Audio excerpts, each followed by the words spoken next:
அண்ணாமலைக்கு சீட்டில்லை. மோடி எடுத்த முக்கிய முடிவு. பாஜகவின் இந்திய முகமாக மாறும் தமிழர். அண்ணாமலை தமிழக அரசியலில் ஒரு ஆரோக்கியமான தலைவராக நற்பெயரை வளர்த்துக் கொண்டுள்ளார். பாஜக தேசிய தலைவராக பொறுப்பேற்ற பிறகு நிதின் நவீன் 5 மாநிலங்களில் தேர்தலுக்கான பணிகளை களமிறங்கியுள்ளார். பாஜகவின் தேசிய அணியில் விரைவில் அறிவிக்கப்படலாம் என்ற பேச்சு அடிபடுகிறது. முன்னாள் IPS அதிகாரியும் முன்னாள் தமிழக பாஜக தலைவருமான அண்ணாமலைக்கு இதில் முக்கிய பதவி கொடுக்கப்பட வாய்ப்புள்ளதாக கூறப்படுகிறது. ஆகையால் அண்ணாமலை சட்டமன்ற தேர்தலில் போட்டியிடுவதற்கான வாய்ப்புகள் மிக குறைவு என்கின்றனர். பாஜக தேசிய தலைவரான நிதின் நவீனை நியமித்த பிறகு கட்சி இப்போது 5 மாநிலங்களில் சட்டமன்ற தேர்தலுக்கு தயாராகி வருகிறது.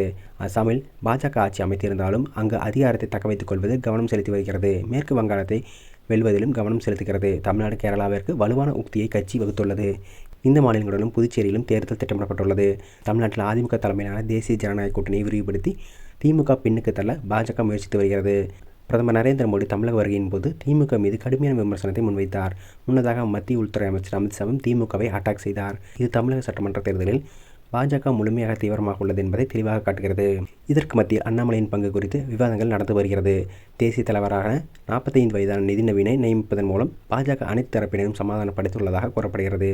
பாஜக இளைஞர்களை முன்னிலைப்படுத்த ஆரம்பித்துள்ளது. இதன் காரணமாக அண்ணாமலை மீது புதிய பாஜக தலைவர் நவீன் பதவிக்கு அடுத்து பொதுச் செயலாளராக நியமிக்கப்படலாம் என்றும் கூறப்படுகிறது.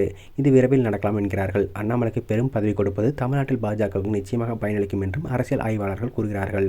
அண்ணாமலைக்கு 41 வயதுதான். நிதின் நவீனுக்கு அடுத்தது முக்கிய பதவி வழங்கப்பட உள்ளது என்கின்றனர் டெல்லி பாஜக தலைவர்கள்.